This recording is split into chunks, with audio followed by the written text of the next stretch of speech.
یہ اس ناول کا last part ہے، اس سے پہلے پارٹ ضرور ملاحظہ فرمائیں۔ ابھی آمنہ کون ہے؟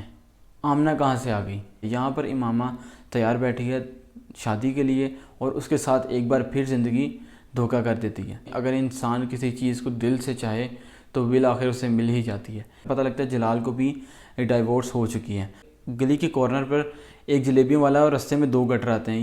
وعلیکم السلام، welcome back to the channel. آج ہم بات کریں گے اپنی ادھوری کہانی کے اوپر، پیر کامل کا لاسٹ پارٹ، اور یہاں اختتام ہوتا ہے اس بک کا۔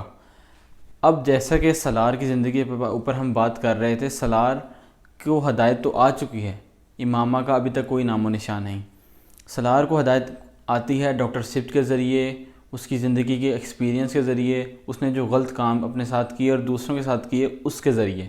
اب سالار نے 8 ماہ کے عرصے میں قرآن مجید کو حفظ بھی کر لیا اور سیدھے راستے پر بھی چل پڑا، اسے ہدایت بھی آ گئی، اس کا لیونگ سٹینڈرڈ بھی چینج ہو گیا، اس کی مورل ویلیوز بھی چینج ہو گئیں۔ فرقان کے ساتھ اس کا ایک گہرا تعلق قائم ہو گیا اور اس نے دینی فلاحی کاموں کی طرف اپنی توجہ کر دی۔ اس نے اپنا اسکول بنایا اپنے باپ کے نام سے، جو کہ اس کا باپ ایک دن جاتا ہے، اسے دیکھتا ہے اور بڑا خوش ہوتا ہے کہ میرے بیٹے نے میرے نام سے اسکول بنایا اور یہاں پہ بہت سے لوگ فری تعلیم حاصل کر رہے ہیں۔ ایک دن کچھ یوں ہوتا ہے کہ سالار کام کی طرف جا رہا ہوتا ہے، رستے میں اسے ایک مائی نظر آتی ہے جو کہ اپنا رستہ بھٹک گئی ہوتی ہے۔ وہ کبھی ادھر کبھی ادھر، اور تھک ہار کر وہ پھولی سانسوں کے ساتھ ایک جگہ بیٹھ جاتی ہے۔ سالار کی نظر اس اماں پہ پڑتی ہے جس کا نام ہوتا ہے سیدہ اماں۔ وہ اس سے بات چیت کرتا ہے کہ آپ کو کیا مسئلہ ہے، کیا میں آپ کی مدد کر سکتا ہوں؟ سیدہ اماں بتاتی ہے کہ میں رستہ بھٹک گئی ہوں۔ وہ انہیں بٹھاتا ہے کہ میں آپ کو آپ کے گھر تک پہنچا دیتا ہوں۔ اب اس سیدہ اماں کو اپنے گھر کی نشانی یہ پتہ ہوتی ہے کہ گلی کے کارنر پر ایک جلیبیوں والا اور رستے میں 2 گٹر آتے ہیں۔ یہ اسے ٹوٹل اپنے گھر کا، جس گھر میں اس نے جانا ہوتا ہے، اس کو یہ پتہ معلوم ہوتا ہے۔ سالار بہت زیادہ کوشش کے بعد اسے گھر نہیں ملتا، بالآخر وہ اسے اپنے گھر لے جاتا ہے۔ فرقان صاحب جب آتے ہیں تو وہ دیکھتے ہیں کہ یہ اماں کون ہے، پھر وہ اماں کو گھر لے جاتے ہیں۔ فرقان صاحب آ کر اماں سے ملتے ہیں اور یہاں ڈاکٹر سبت کا فون آتا ہے کہ ان کی ایک عزیزہ اپنے گھر کا پتہ بھول گئی ہیں، تو اس کی تلاش کیجیے، اور وہی ان کے گھر میں موجود ہوتی ہیں۔ فرقان بتاتا ہے کہ وہ اماں ہمارے ہی گھر ہیں، آپ بے فکر ہو جائیں۔ سیدہ اماں کے جو بچے ہوتے ہیں وہ آؤٹ آف کنٹری ہوتے ہیں اور ان کے پاس ایک آمنہ نامی لڑکی رہتی ہے۔ ابھی آمنہ کون ہے؟ آمنہ کہاں سے آ گئی؟ آمنہ در حقیقت میں امامہ ہاشم ہوتی ہے۔ امامہ ہاشم جو کہ کافی عرصے کے بعد، امامہ ہاشم جس کا تذکرہ بہت ہی دیر بعد، کافی چیپٹرز کے بعد عمیر احمد نے اس کتاب میں کیا، اور بتاتی ہے کہ اس نے کیسے اپنے آپ کو سروائیو کیا اور کیسی زندگی اپنی گزاری، اس دورانی میں وہ کہاں تھی اور کس کے پاس اس نے قیام کیا۔ ہوتا کچھ یوں ہے کہ امامہ اس دن سالار جب اسے چھوڑ جاتا ہے تو اپنے دوست کی طرف جاتی ہے، اور وہ دوست دراصل زینب ہوتی ہے، اور زینب کے والد کا نام ڈاکٹر سبت علی ہوتا ہے۔ یہ وہی کڑی ہے جو آپس میں ان کریکٹرز کو ملا دیتی ہے آ کے۔ اب ڈاکٹر سبت علی جو تھے وہ امامہ کی کفالت کچھ اس طرح کرتے ہیں، وہ امامہ سے پوچھتے ہیں کہ اب تم بتاؤ کیا چاہتی ہے۔ امامہ کو پراپر اپنے پاس رہائش دیتے ہیں اور وہ ان کے ساتھ ہی اپنی زندگی بسر کرتی ہے۔ پھر وہ وہاں سے ملتان شفٹ ہو جاتی ہے ڈاکٹر سبت کے کہنے پر، اور وہاں اپنی تعلیم مکمل کرتی ہے۔ وہ BS میں ایڈمیشن لے کر اپنی سٹڈیز کو کمپلیٹ کرتی ہے۔ پھر اپنی سٹڈی کمپلیٹ کرنے کے بعد وہ واپس آتی ہے، اور پھر ڈاکٹر سبت انہیں اماں سعیدہ کے پاس بھیج دیتے ہیں کہ تم ان کے ساتھ اپنی بقیہ زندگی گزارو اور اپنی شادی کا فیصلہ خود کرو کہ تم نے آگے کیا کرنا ہے۔ اب امامہ ہاشم بالآخر کسی راستے کے تلاش میں ہوتی ہے کہ اب میں کہاں جاؤں۔ اس کی ایک اچھی کمپنی میں جاب لگ جاتی ہے۔ اماں سعیدہ اور امامہ ہاشم اچھی زندگی گزار رہے ہوتے ہیں۔ ایک دن ہوتا کچھ یوں ہے کہ اس کا گزر ایک ایسے ہسپتال کا نام ہوتا ہے جس کا نام ہوتا ہے جلال انصر ہاسپٹل۔ اب وہ جب دیکھتی کہ یہ وہی جلال ہے جس نے مجھے چھوڑ دیا تھا، کہتی ہے، اسے پتہ لگتا ہے، انفارمیشن نکلواتی ہے کہ ہاں جلال اس ٹائم کیا کر رہا ہے۔ پتہ لگتا ہے جلال کو بھی ڈائیورس ہو چکی ہے۔ اب وہ جلال کے پاس دوبارہ جانے کی کوشش کرتی ہے کہ وہ سمجھتی ہے کہ اللہ تعالیٰ نے مجھے پھر موقع دیا ہے اور میں ہم دونوں ایک بار پھر آپس میں مل جائیں۔ اب جلال ایک خود غرض آدمی ہوتا ہے جو کہ لوگوں کا خون چوستا ہے۔ جلال ایک خود غرض انسان ہوتا ہے۔ امامہ بالآخر جلال کے پاس جا پہنچتی ہے اور اسے درخواست کرتی ہے کہ اب زندگی نے موقع دیا ہے تو مجھ سے دوبارہ شادی کر لو۔ جلال کہتا ہے یہ میری مجبوری، میں نہیں کر سکتا، لوگ مجھ پہ کس طرح کے الزام لگائیں گے۔ اب تم اپنی منزل پکڑو، میری اور منزل ہے، میں تنہائی چاہتا ہوں، میں علیحدہ رہنا چاہتا ہوں۔ امامہ بالآخر تنگ آ کر واپس آ جاتی ہے اور اپنے آپ کو کوستی کہ میری زندگی کیا ہے، اور مجھے یہ کوئی نیا دھچکا تو ہے نہیں، چلو کوئی بات نہیں۔ وہ اس بات کو بیئر کر لیتی ہے۔ ہوتا کچھ یوں ہے کہ ڈاکٹر سبت امامہ کا رشتہ کسی شخص کے ساتھ طے کر دیتے ہیں جسے امامہ کا علم بھی نہیں ہوتا، اور بالآخر موقع پر پتہ چلتا ہے کہ وہ دولہا کسی اور کو پسند کرتا ہے اور وہ لڑکا شادی سے انکار کر کر بھاگ جاتا ہے۔ یہاں پر امامہ تیار بیٹھی ہے شادی کے لیے، اور اس کے ساتھ ایک بار پھر زندگی دھوکہ کر دیتی ہے۔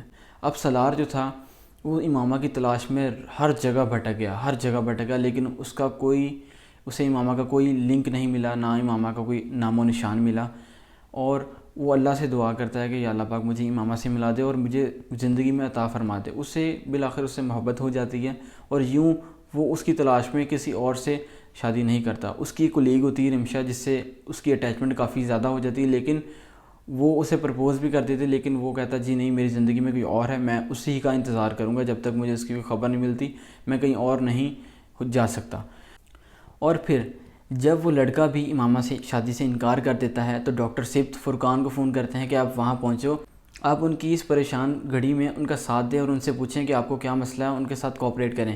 فرقان پہنچ جاتا ہے اور فرقان وہاں جا کر ڈاکٹر سبت سے رابطہ کرتا ہے اور بتاتا ہے کہ یہ ساری سچویشن ہے، اور پھر ڈاکٹر سبت کہتے ہیں کہ سالار سے بات کرو، سالار کو جا کے وہاں پہنچاؤ اور سالار سے کہو کہ ڈاکٹر سبت کہہ رہے ہیں کہ آمنہ سے شادی کر لیں۔ اب سالار نے نہ آمنہ کو دیکھا، نہ آمنہ کو جانا، نہ پہچانا، نہ وہ جانتا تھا کہ کون ہے، کہاں رہتی ہے، کیسی ہے، اس نے کبھی تک دیکھا ہی نہیں تھا، اور اسے یہ نہیں معلوم تھا کہ در حقیقت آمنہ ہی امامہ ہاشم ہے۔ جی ہاں، آمنہ ہی امامہ ہاشم ہوتی ہے، لیکن وہ اس بات کو سمجھنے سے اسے اس بات کا علم ہی نہیں ہوتا۔ سالار بالآخر فون اٹھاتا ہے اور پہنچ جاتا ہے اماں سعیدہ کے گھر، اور اسے کہا جاتا ہے کہ جی ڈاکٹر سبت کا حکم ہے، تم اس آمنہ نامی عورت سے شادی کر لو۔ وہ کافی ریفیوز کے بعد وہ بالآخر مان جاتا ہے کہ ہاں ڈاکٹر سبت کا حکم ہے، وہ میرے لیے ایک بہت ہی بڑے صوفی شخص ہیں، میں ان کی بات کو نہیں ٹال سکتا۔ وہ ان کی بات کو ایکسیپٹ کر لیتا ہے اور بالآخر نکاح کر لیتا ہے، اور جب نکاح نامے پر سائن ہوتے ہیں اور سالار سکندر کا نام لیا جاتا ہے تو امامہ کے پیروں سے زمین نکل جاتی ہے۔ وہ ایک لمحے رک جاتی ہے کہ میں ہاں بولوں یا نہ۔ اب وہ نہ تو کر نہیں سکتی تھی، ان کا پورا خاندان تھا ڈاکٹر سبت کا، تو وہ بالآخر ہاں کر دیتی ہے اور یوں ان دونوں کا نکاح ہو جاتا ہے۔ اب انہوں نے آپس میں ایک دوسرے کو نہیں دیکھا ہوتا۔ اب ڈاکٹر جو سبت وہ واپس آ جاتے ہیں گھر، اور امامہ ان کے پاس جاتی ہے اور بتاتی ہے کہ یہ مسئلہ ہے۔ اس طرح وہ ساری سٹوری کھول کر بیان کر دیتی ہے ڈاکٹر سبت کے آگے کہ یہ مسئلہ ہوا تھا، میں نے آپ سے یہ بات چھپائی تھی، اور سالار سکندر کیسا شخص تھا جس سے اب میری شادی ہو گئی ہے۔ لیکن ڈاکٹر سبت تو کہتے ہیں کہ جی سالار تو ایک کامل انسان ہے، وہ تو پرفیکٹ انسان ہے، تمہیں کس نے کہہ دیا کہ وہ ایسا ہے؟ جہاں تک میں سالار کو جانتا ہوں وہ ایک بہت ہی کمپلیٹ، نفیس اور حافظ قرآن لڑکا ہے، اس جیسا تو لڑکا میں نے دیکھا نہیں ہے۔ امامہ بہت انکار کرتی ہے کہ میں نے نہیں کرنا، تو ڈاکٹر سبت بالآخر کہتے ہیں کہ میں سالار کو بلاتا ہوں، تو میں اس سے بات چیت کروں گا، اس سے میں ڈسکس کروں گا سارا معاملہ، تم اس ساری بات چیت کو سمجھ لینا اور اپنی مکمل رائے کا اظہار بعد میں کر دینا۔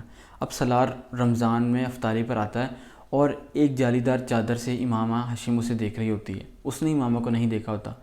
امامہ اسے دیکھ کر حیران کہ اس کا تو حلیہ بدل گیا، یہ تو پہلے کیسا شخص تھا اور اب کیسا ہو گیا۔ اب ڈاکٹر سے اسے کچھ بات کرتے کہ ہاں یہ امامہ ہاشم ہے، وہ خود ہی سارا اپنا ماجرا، اپنی پچھلی زندگی بیان کرتا ہے کہ کس طرح اس نے ایک لڑکی کے ساتھ اس طرح زیادتی کی، وہ اسے کس طرح اس لڑکی سے محبت ہو گئی، وہ اس کے لیے دعائیں مانگتا تھا، اس کے لیے حج کیا، اس کے لیے عمرہ کیا، اس کے لیے بہت زیادہ مشقت کی، لیکن وہ بالآخر اسے نہیں ملی، اور اب یہ آمنہ ہی میرے حق میں ہے، اللہ تعالیٰ نے میرے لیے شاید آمنہ ہی لکھی ہوئی ہے۔ اور امامہ ہاشم اس ساری گفتگو کو بڑے توجہ کے ساتھ سن رہی ہوتی ہے، اور وہ دیکھتی ہے کہ یار یہ کیا ماجرا ہے، اس کے اندر میرے لیے اتنا ہی پیار پیدا ہو گیا ہے جی۔ اچھا، وہ اب سارا ماجرا بیان ہو جاتا ہے، اور ڈاکٹر سبت بالآخر ابھی تک اسے نہیں بتایا کہ آمنہ ہی امامہ ہاشم ہے۔ اب سالار چلا جاتا ہے، سالار اپنا سارے دل کی خواہشات اور دل کے جو بھی واقعات اس کے ساتھ ہوئے تھے وہ بیان کر کے چلے جاتا ہے اپنے گھر واپس۔ اب جو ڈاکٹر سبت ہیں وہ امامہ ہاشم سے پوچھتے ہیں اب تمہاری کیا رائے ہے، اب تم کیا چاہتی ہو؟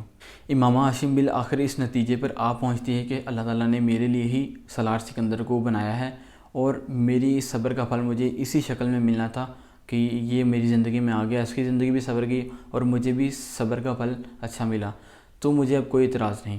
اگلے دن سالار کہتا ہے کہ اسے آمنہ کو دیکھنا ہے، وہ خواہش کرتا ہے فرقان سے، فرقان اماں سعیدہ سے ریکویسٹ کرتا ہے، وہ جب جا کر دیکھتا ہے کہ آمنہ ہی امام ہاشم اس کے پیروں سے زمین نکل جاتی ہے اور اس کی خوشی کا کوئی عالم نہیں ہوتا، اور پھر وہ امام ہاشم کو اسی دن لے جاتا ہے اپنے گھر، اور گھر جا کر جب فرقان اس سے کہتا ہے کہ یار تم صبر کرو، اپنی نئی زندگی سٹارٹ کرو، ضروری نہیں کہ جو انسان اتنی دل سے چاہے وہ اسے مل ہی جائے، اور سالار اسے جواب دیتا ہے کہ اگر انسان کسی چیز کو دل سے چاہے تو بالآخر اسے مل ہی جاتی ہے۔